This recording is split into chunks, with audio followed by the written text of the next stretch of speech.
Pagnanakaw sa isang tindahan sa Calasiao, Pangasinan, nahuli kam. Nakaalerto si Claire Lacanilaw.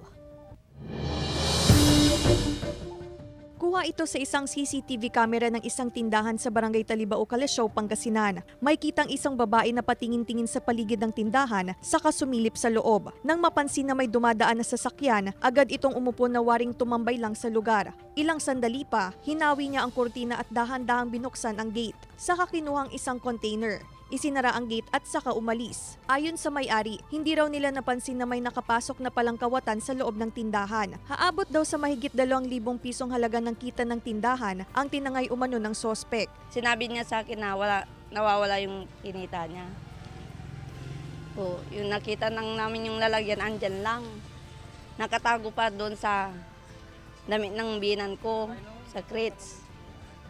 Pagka namin wala na yung pera. Report na lang sa barangay para sa PNP, pa-blatter sila para